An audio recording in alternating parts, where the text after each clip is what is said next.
Second reading, clerk read the bill. HB number 4166 by Guillen, relating to an exemption for certain property owners from regulatory requirements for residential mortgage loan originators. Mr. Guillen.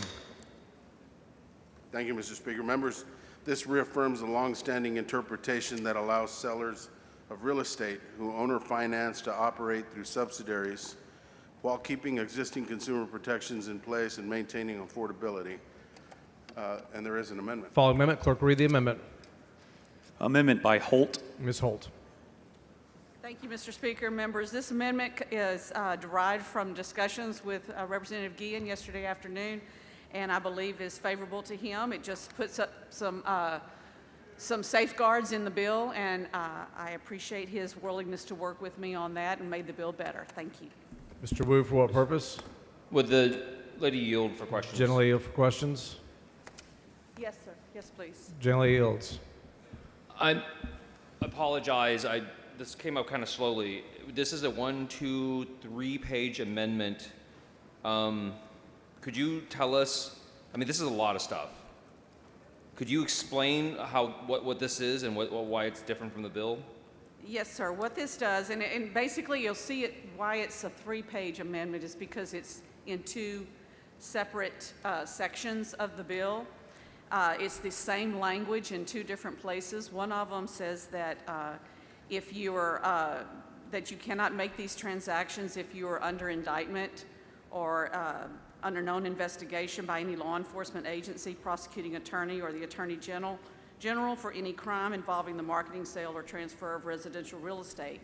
That's in there twice. The second one that is also in there twice, if you'll notice on page 1 in line 25, it references another section, and basically that part of it says, make sure I'm reading the right thing, where it talks about the purchaser of the property against which the mortgage is secured may not use multiple legal entities to escape regulatory requirements. In other words, can't set up an LLC for different entities and then be able to sell property under multiple LLCs.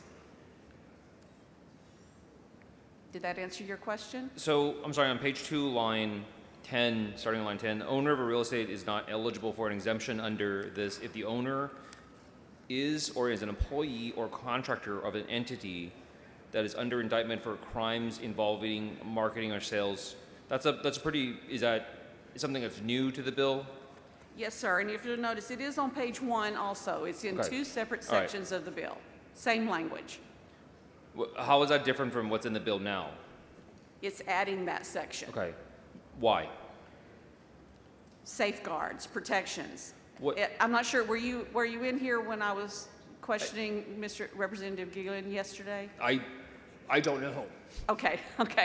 We went through like, I think, 100 and something bills in the last few days. So. Absolutely. I know, and we're all a little brain dead right now. So let me just real quickly review. In my district is an area known as Colony Ridge, and in this Colony Ridge, the developer, I'm sorry, Mr. Speaker. Please, this is about as quiet as it gets, trust me. Okay.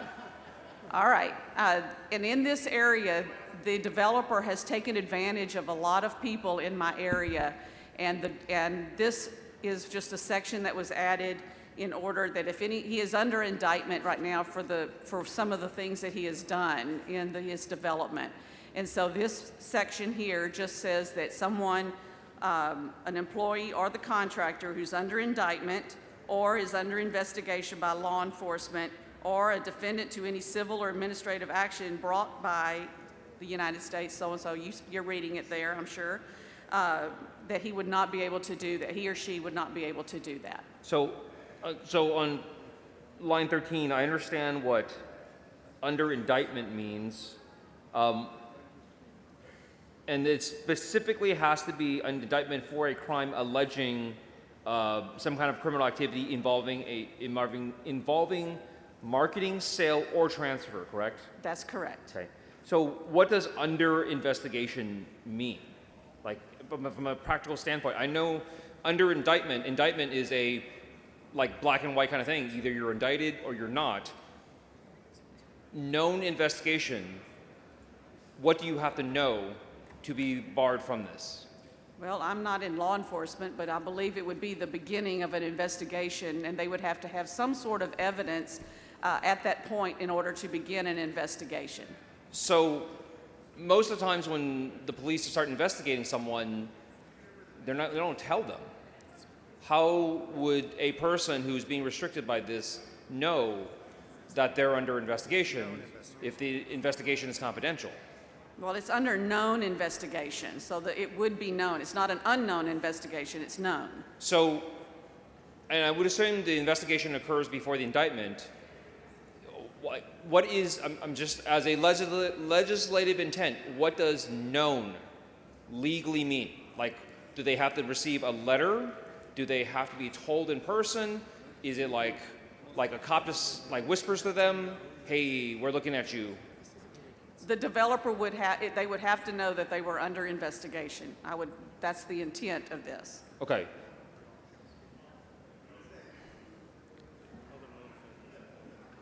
Whether or not they're notified.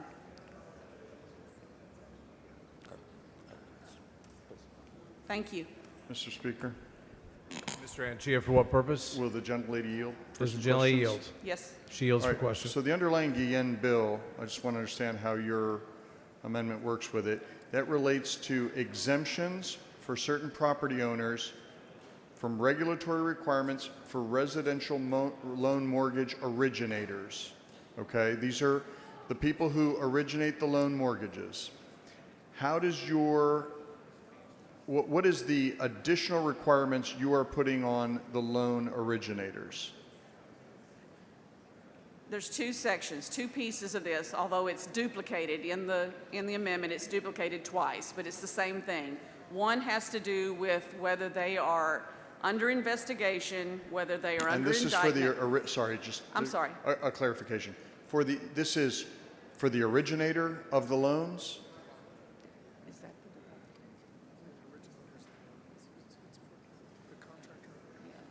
the contractor and the developer, yes, sir. Okay. Is that what you're asking? I want to make sure I'm answering what you're I asking. think a mortgage loan originator, I think, is, for example, could be a mortgage broker, right? Someone who's carrying the loan. Could be a bank, right?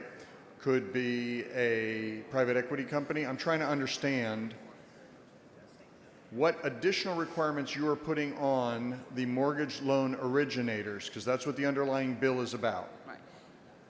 I do not want, what this attempts to do is that to stop someone who is under investigation for shady practices from being able to continue making these loans. Okay, got it. So, but specifically, you want to target the mortgage loan originator, correct? Yes, sir. Okay. The one who is hurting people, hurting innocent people. But your amendment speaks in terms of an owner of residential real estate is not eligible for an exemption, even though the bill is about mortgage loan originators. So I want to understand how the two work together. Your people have left. Brent. Can you answer your question about your amendment? I am not a lawyer, okay? So my intent was if there is an unscrupulous developer who is taking advantage of people, this is something that is happening right now in my district, and this is why I am bringing this to us here today. Okay, because- is it bracketed to your district?